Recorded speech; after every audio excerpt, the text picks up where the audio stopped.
Coming up next on the politics of politics. What you are triggering is the painful memories of black people that are saying white people have never seen us as equals. We're not saying there should be special treatment, there should be special strategies. It doesn't help though when, you yourself come out and say apartheid was not a crime against humanity. Yeah. In no way did I justify apartheid. Yeah. In no way did I try and defend apartheid. Yeah. They killed the boer. It is a genocidal chant.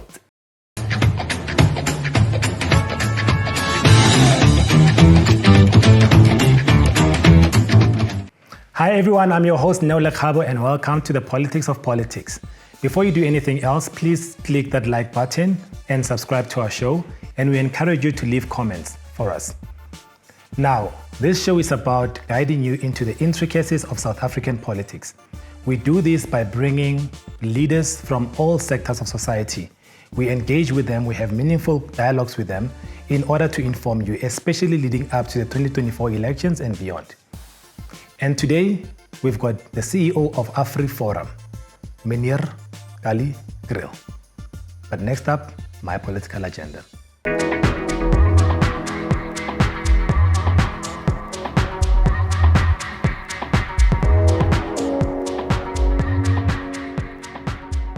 So this is the section of the show where I go wild and just rave and rant about something that I really like or something that I picked up in the media.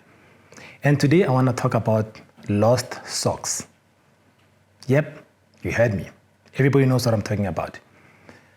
If you go into your drawer today and you look at all your socks and you pull them out, two things are going to be guaranteed. One, you'll realize you've got less socks than you thought. And two, there's always one that's missing, that does not match. This problem besets all of us. Now, no one knows exactly why, because you could look under the bed, you could look in the washing machine, socks just get lost. They just get lost, and not both of them, just one that gets lost. And you end up with like 20 socks and all of them not having a matching pair. Now, I have a theory about this thing. I think there is a world where socks disappear too, they gather, they're very happy to see each other, they give each other a hug, they break bread, and they're like, oh, you survived, oh, you escaped the wardrobe, that's amazing, what happened to your partner? Oh no, he's still there in the wardrobe, in the drawer, maybe one day he'll survive. I honestly think that they all gather somewhere, because there is no way that you could have socks that just disappears, and we all have this problem. Now, I have advice for you. In fact, it's not even an advice, it's a question. Are you still looking for your socks, or have you lost hope that your socks will ever return? Are you still keeping that glimmer of hope and courage that one day my beautiful socks will return and they will be meshed all together again? Well, I think that what you should do is lose hope completely, because they're not coming back. You see, the point is there are some things, doesn't matter how hopeful you are, they never materialize. It's like hoping that in the next election, the ANC will reform and actually bring the kind of change that you're hoping to see. But hey, who knows? You may find your socks and the ANC may reform. I'm not holding my breath. Next up, Kallie Kriel.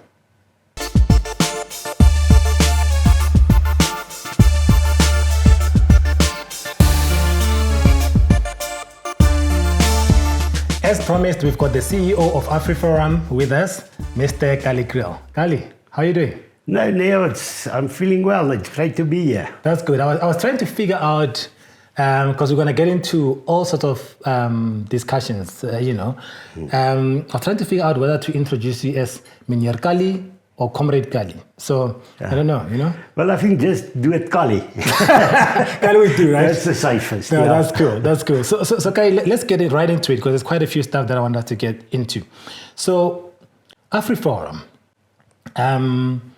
What is Afri Forum exactly? I mean, you are a civil rights group and you represent minorities, specifically Afrikaans, but there's also a lot of perceptions and misperceptions about what it is and what it's not.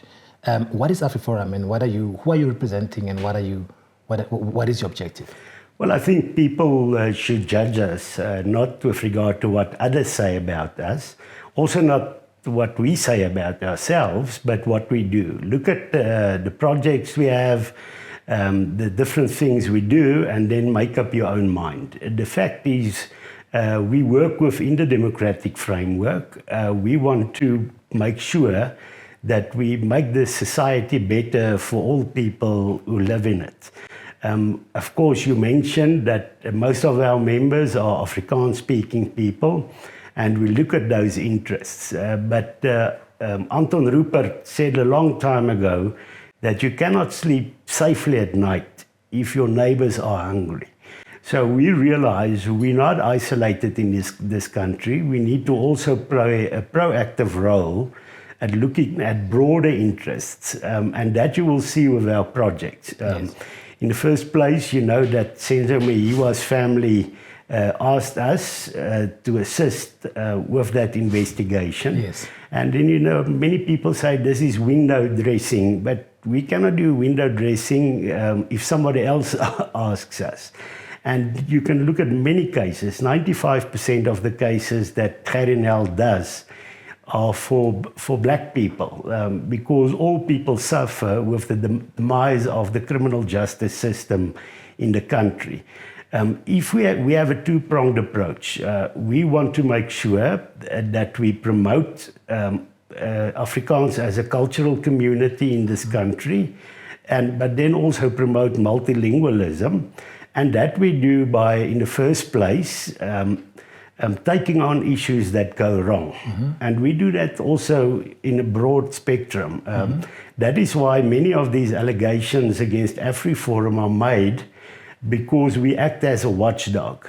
And politicians don't like it if there's a watchdog. Sure. You know, if you take them to court for giving 50 million rand to Cuba while our own people are suffering, they won't engage by the arguments, do we need the money more or not? Yeah. They would simply say, you know, these bunch of racists, they don't want to contribute to broader issues. Yeah. So it's fighting a watchdog. But then secondly, I think the more important thing that takes 80% of our resources is to build. We can complain that government is not doing their job. But the best thing to do is to say to communities, you've got hands at the end of your arms, use those hands, use your plans that you have, and do it yourself. Yeah. So we've got the slogan, ons sal self. Yes. We will do it ourselves. Yes. But it's not only an Afrikaans concept. Yes. You have a concept, Vukuzenzele. Sure. Stand up and do it yourself. And that is what we want to promote amongst the people in the country. But then this, what you call the misperception of you guys being racist, etc. It doesn't help though when, you know, you yourself come out and say apartheid was not a crime against humanity. Yeah. Yes, no, definitely. Especially if the context is not seen with regard to that. Just interesting, many people don't know. I was taken to the Equality Court in that regard. And fortunately, I was found not guilty. Otherwise, I wouldn't have been here today. I probably would have been locked up somewhere. Sure. And the court said what I said. It said, in no way did I justify apartheid. Yeah. In no way did I try and defend apartheid. Yeah. The court actually said, I stated clearly that apartheid was wrong. It infringed on the dignity of black people. Yeah. But what happens if there is a question being asked, is apartheid a crime against humanity? Or if you ask, was it a crime against humanity? Yeah. Then it's a legalistic question, not a moral question. So morally, it's not defensible. And if you look at, if you ask me now, is apartheid a crime against humanity? Yeah. Categorically, one can say it is, because the Rome Statute of the year 2000 speaks about the crime of apartheid. Yeah. But if you go back, then people say the UN in 1973 declared it. But if you go before that, so if you ask me, was it a crime in 1948? And you say, well, technically in terms of the international law of that time, it wasn't, because you had in the US drove the separate but equal stuff in the South.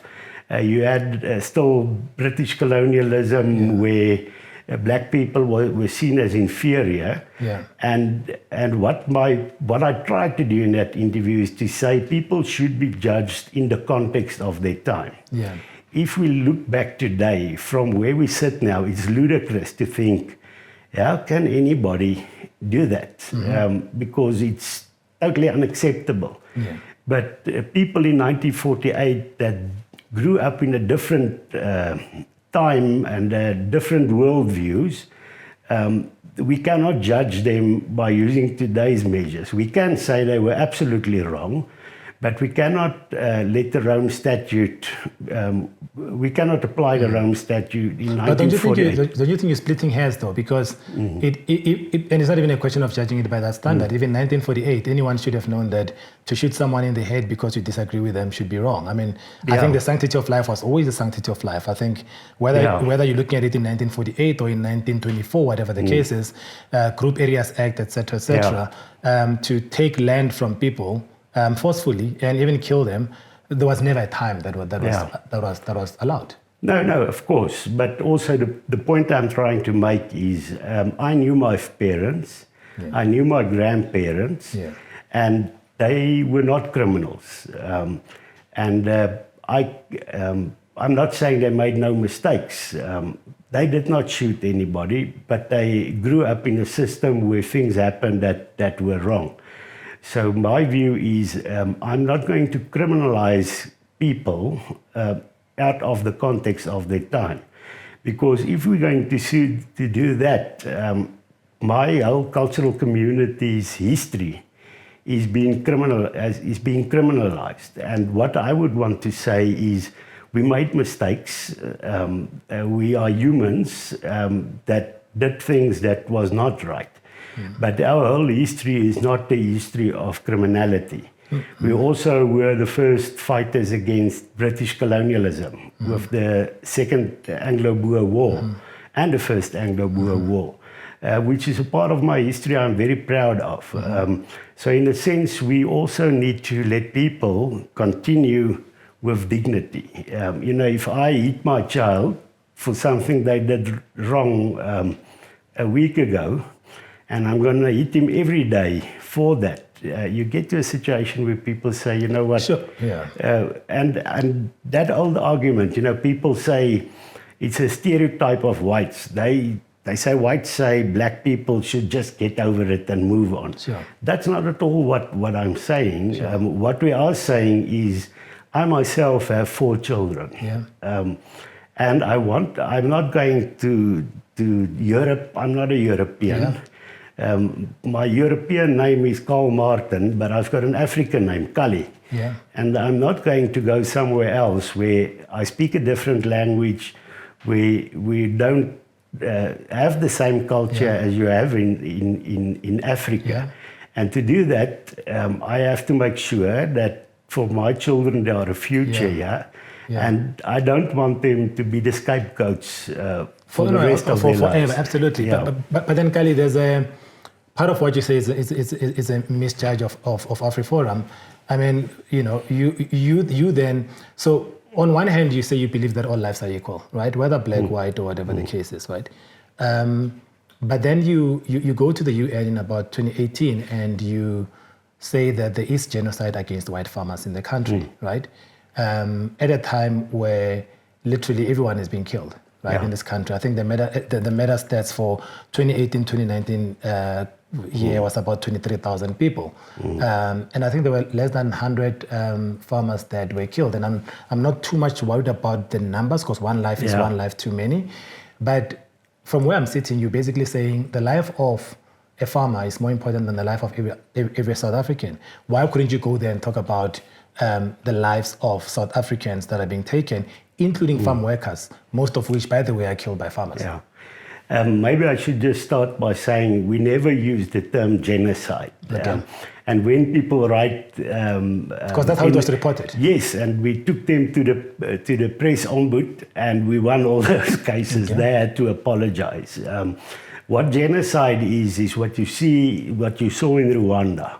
When overnight thousands of people were murdered. That is genocide. Okay, but What our view is to say, if we look at the different crime problems in the country, and we have 172 neighborhood watches, which don't only look after Afrikaner lives. In those areas, they look after the lives of everybody that lives there. But our view is you have different categories of crime in the country that needs different strategies. For instance, let's say violence against women and children. Sure. Then you need to say, okay, we need to tackle this. What are we going to do? We're going to have a campaign, 16 days of activism against violence against women and children. Yeah. Gary Nel, most of the work he does is with regard to violence against women, because that's for us an important issue to take on. It does not mean, if we say we should fight violence against women and children, that we say we don't care about violence against men. The same is if you have the police setting up a specific task team fighting rhino poaching, they're not saying we don't care about the elephants. The police has a special task team with regard to gang violence on the Cape Flats. They don't say they don't care about people that are involved or victims of other violence. So our view is to say, if you have a specific issue that needs a specific approach, and you say, well, this needs to be done, it does not mean other things don't matter. And that's unfortunate, because nobody that accuses us of the argument you just mentioned ever said, oh, don't you care about men if you have a campaign against but I think, don't you think that you're missing the context, you're being tone deaf on this one, though? And let me explain what I mean by that. Everything that you just said now logically makes sense, right? And I agree with you 100%, right? That there's different problems and you can tackle them. It doesn't mean you don't care about the other ones, right? You're representing your constituency, and that is where your main responsibility is, right? I get that. But I think where you're being tone deaf is that there's a context. The context is that you are in a country where farmers, and by extension, a lot of Afrikaans people were at the top of the food chain in terms of receiving all the privileges and benefits that a country can give, right? And have always maintained through the previous governments that the life of a white man is more important than the life of a black man, historically, right? So when you raise an argument which suggests that you are saying these lives of 67 people is more important, or you are willing to go to those lengths as opposed to the life of the 2,000 people, what you are triggering is the painful memories of black people that are saying white people have never seen us as equals. Yeah, I think that's the context that I think. I think, but that's unfortunate. But I understand where that comes from. But if you go and look at the documents we published with the victims of all farm attacks, it's not only white farmers that are mentioned in there. It's also black farmers that are mentioned in there. So, and we've never, on any campaign, and if you go and look at our words, we never said white farmers need to be protected. We said farm murders is a problem for us, because it also happens if people attack, many of these cases, the farmer and the farmer's wife, as well as some workers are also murdered. So that is our broad campaign taking this on. Why we think pressure should be put on government, because it's also, I think, insensitive of them to say, all crime is a problem. Because we're not saying there should be special treatment, there should be special strategies, because farms are remote. Farms, if you go and look at what is happening on farms, it's much harder to make sure that people are safe there, because if you patrol, there are wide areas that needs to be done. Therefore, you cannot use the same strategy you're using in a city. And that's why we said there needs to be a specific approach towards that. But unfortunately, government turns a blind eye or a deaf ear to that argument of ours. But I've never, though, seen you in court fighting hard for a farm worker that was killed by a farmer, where you are saying to the farmers, we're trying to build a non-racial society. We're trying to make people to get to an understanding that not all Africans and white people are racist and evil. Yeah. And here you are taking a farmer, throwing them in a lion's den, or tying them to a buggy. And I've never seen Afri Forum like going up against farmers in that way.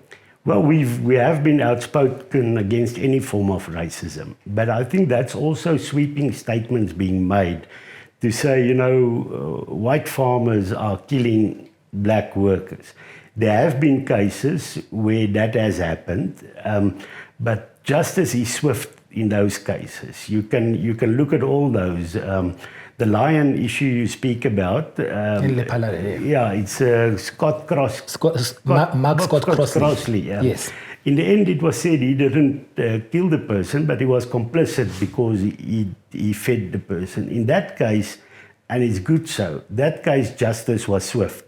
He was taken to court, and all we ask, and there's a few other cases, but if you can tell me more, 5 is 5 too much, but that's a sweeping statement. It doesn't happen. If it happens, like this case we've seen in Groblersdal, justice is swift. The recent one, yes. So we're not asking for a different kind of treatment. We just want the criminal justice system to take other cases as serious as they take those cases. So what do you think then of, Elon Musk tweeted about the same farm matters to say there is a, I'm paraphrasing what he said, but there is a genocide of 4 million, calling of 4 million white farmers to be killed in South Africa. Do you agree with that statement? I agree with what he said, not what people think he said. Okay. People said, if you listen to people, they say, oh, he said there's a genocide happening. What he did say, there is a call for genocide, which is a totally different thing. And interestingly enough, advocate Nkaitobi that defends Julius Malema in the Kill the Boer chant. So if you look at that chant and say, kill the Boer, it is a genocidal chant, except now if you go into all those arguments that it's not meant that way. But the same advocate that said, Julius Malema doesn't mean really kill. The same advocate went to The Hague, representing the South African government against Israel. Yes, on the Palestine issue. Yes, and there was a video played where the Israeli soldiers sung, I can't remember the words, but we're going to kill them. I remember. They're basically saying, all Palestinians are enemies, we're going to wipe them out, something like that. And the same advocate in Nkaitobi, on behalf of the South African government, said, look at this, look what they're singing. It doesn't matter if they really mean it. That was his exact words. It shows genocidal intent. So Kallie, do you think we should be worried about the Kill the Boer statement by Julius? And let me explain to you what I mean by that, right? So I don't think there's as much interest in this, your case with Julius, as maybe you guys think there is. From at least, where I sit, the argument is that you've got Julius who hates white people and masqueraded is using history to justify his hatred for white people and using all sorts of cultural nuances to justify that. But at the heart of it, he hates white people, right? And then you've got Afri Forum, who is an Afrikaans organization, which seem to be against laws and policies which are meant to advance black people, and we'll get into what you think about affirmative action and BEE and all those kind of things. So from where we're sitting is the far left and the far right fighting each other. These ones hate black people, these ones hate white people. Let them fight it out. But for most of us that just want a functioning country, you and Julius are just dividing the country. Yeah. Well, I think those people don't look at what our track record is. We've never made those kind of remarks about black people, never. And if somebody makes such a remark at Afri Forum, they'll be fired immediately. We don't tolerate that. We're actually extending a hand of friendship. So it's not just that we don't want to alienate people, we're extending a hand of friendship. And there are many projects that we do. We have an official agreement with the Barlongbu Seleka, Yes. Kosighabu Moroka. In the Northwest. Yes. They actually in the Eastern Free State, but they came from there. And we have a joint agricultural project with winter wheat, with the Amabele community in the Eastern Cape. We have an indigenous goat stud breeding thing that we have on there. We have with a numerous community in KwaZulu-Natal where we say we want to cooperate, because what we are saying is on a politically led level, there's a lot of polarization, and those fights will continue endlessly. But the great thing is, if you go below on a grassroots level, there are good relations. You shouldn't go to the KZN. The last time you guys tried to do friendship with the KZN, we ended up with a very big killing there, and Peter Thief had to avenge you. Why are you doing it again? No, you see, you sound like those far-right people, because if you think Afri Forum is right on the right wing... But that is the perception. That's why we brought you here, because we want to understand, because where I'm sitting, I'm like, we've got a right-wing organization fighting a left-wing organization in court. Yeah. So most of us that are more interested in creating an equal playground, we shouldn't be interested in this thing.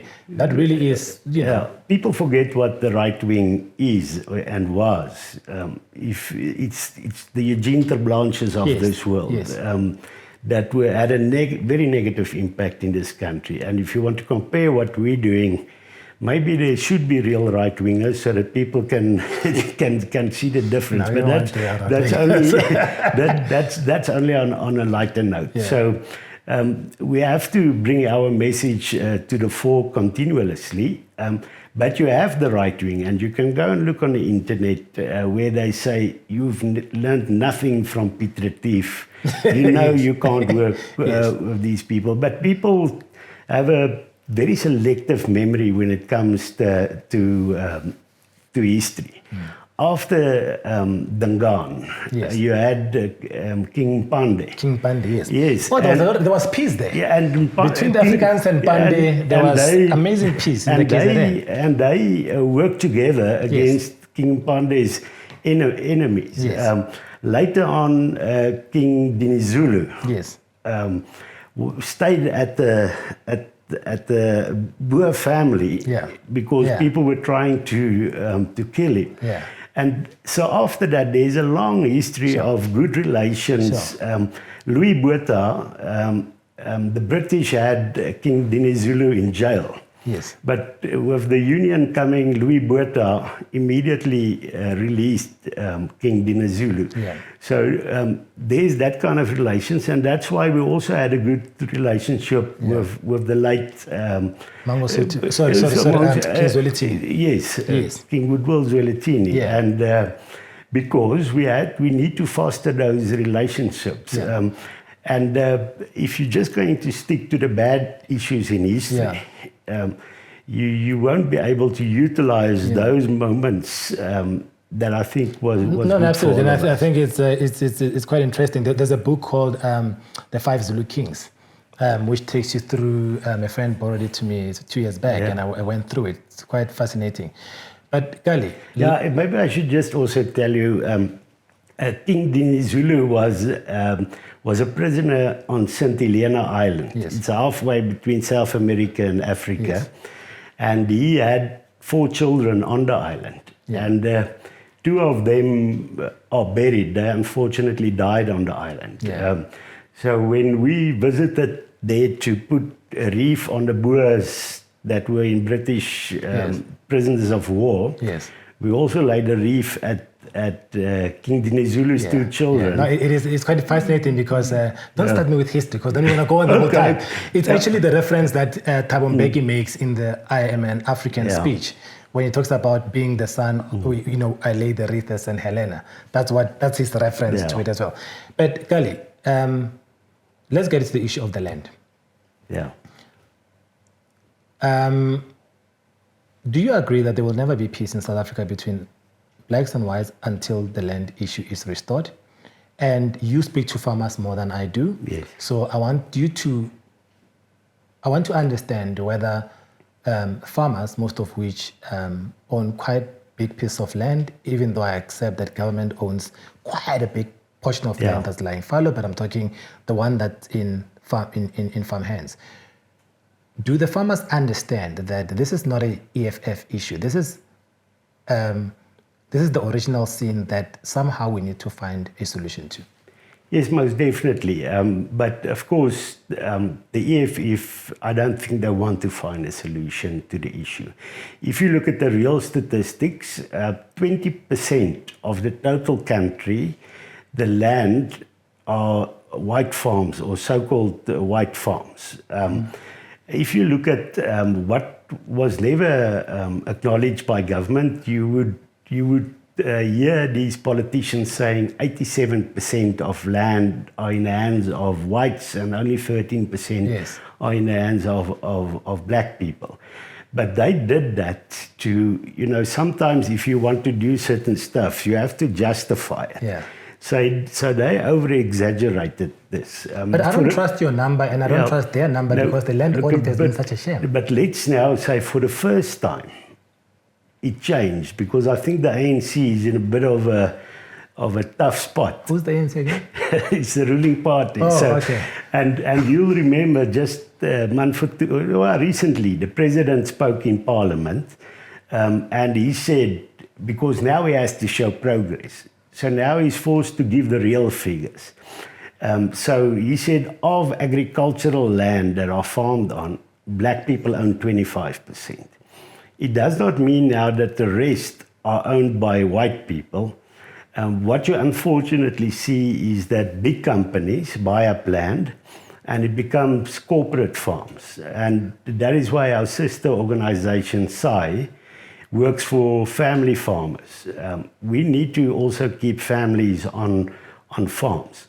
Then you have other land that, for instance, is good agricultural land, but it is not seen as farms because it is indigenous, it's communal land under traditional leaders.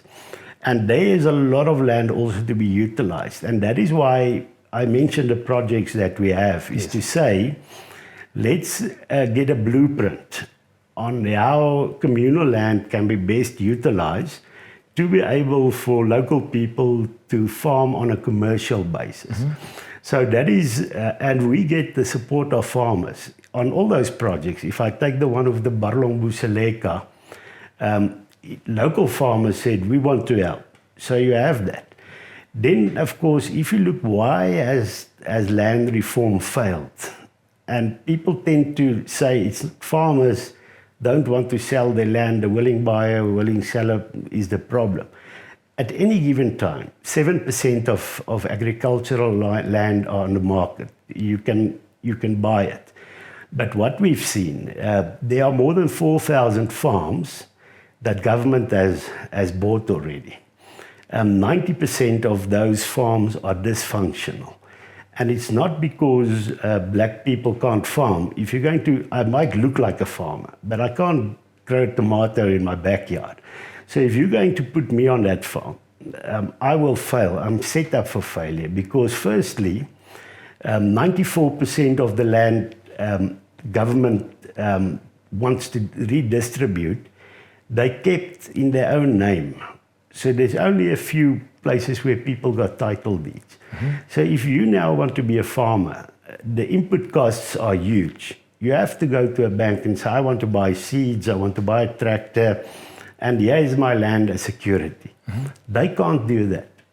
So government has put up people for failure. Then in terms of the administration and corruption, many of these farms have been given to cadres that got them.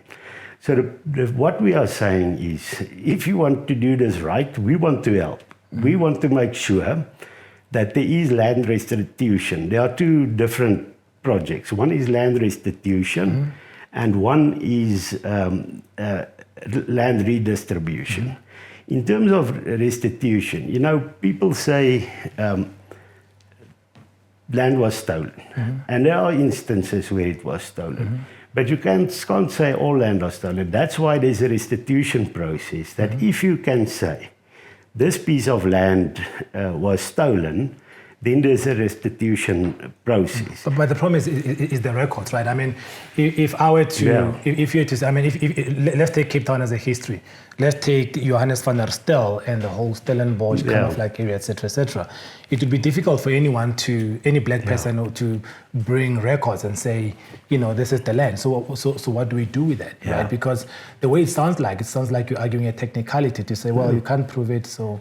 How do we move forward together as a country? Because this is a ticking time bomb that, if the government does not sort out, and we all don't come together to try and figure it out, both as blacks and whites, there's no winners. No one's going to be a winner. No, I think we must realize that people lost land unfairly, but there are also instances where there were agreements between kings and the voortrekkers, as the Swazi king and the voortrekkers they gave a piece of land to the Voor. There were those kind of agreements as well. Then there was also the Mfekane, where certain areas were open. But of course, there were also wars where land was taken. But now let's say, okay, those people don't live anymore. You see, also if you look at Afrikaners, most of them don't own land. But the majority of true.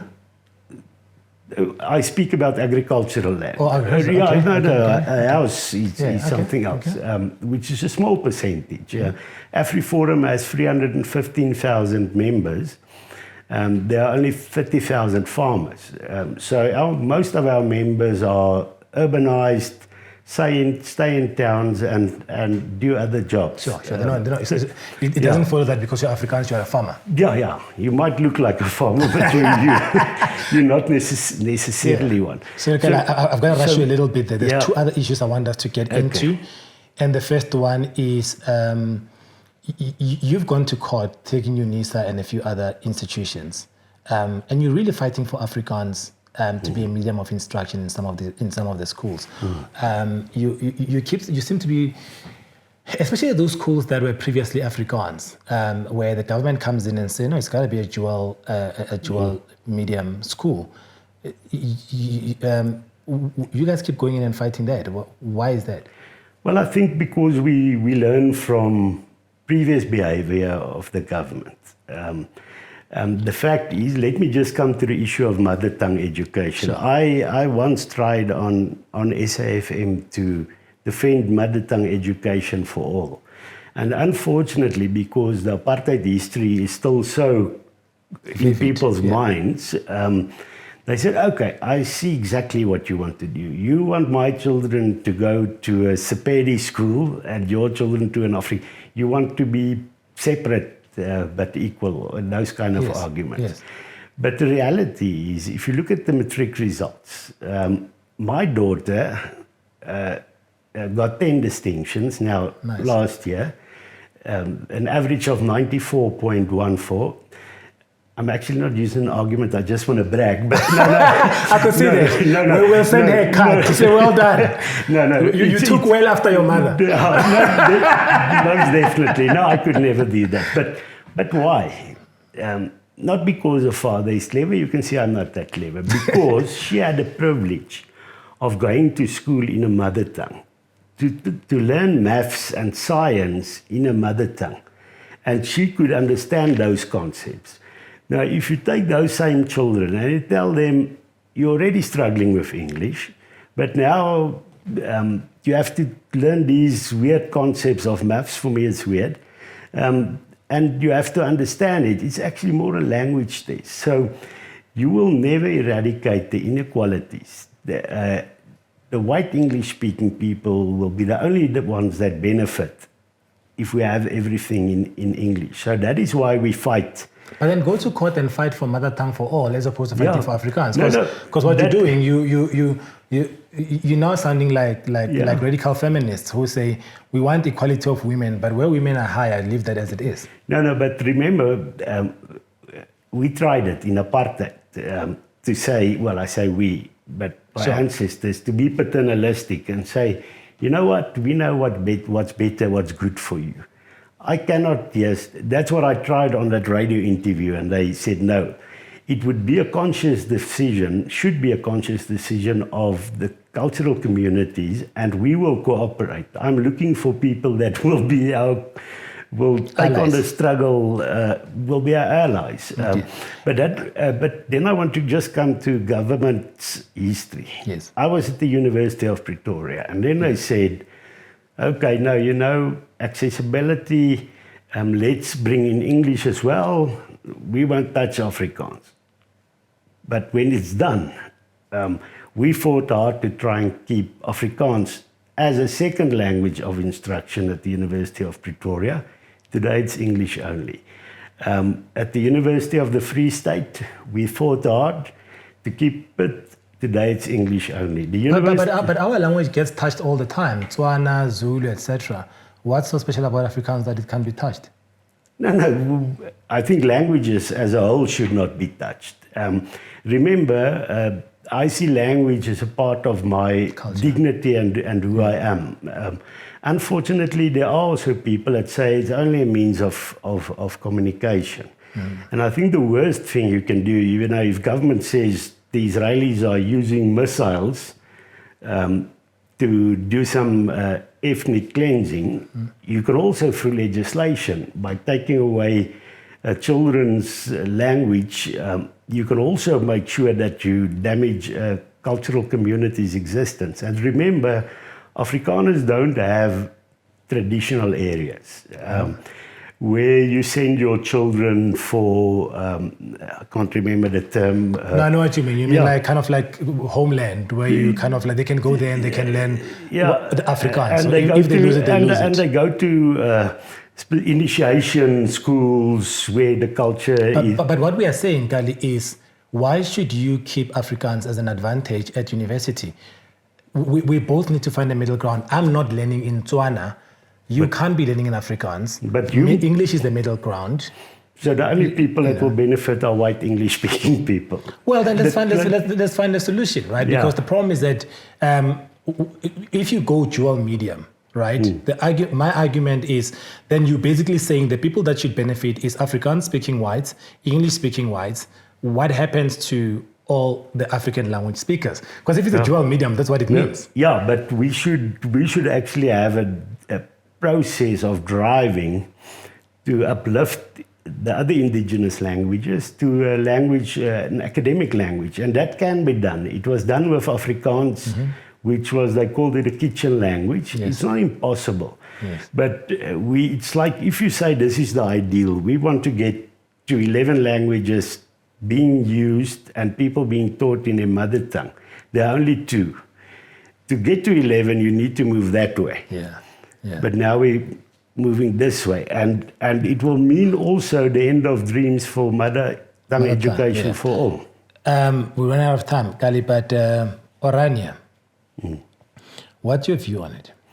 Well, I think people, the Orania did not do them a favor in the past when it was being portrayed as this whites-only enclave.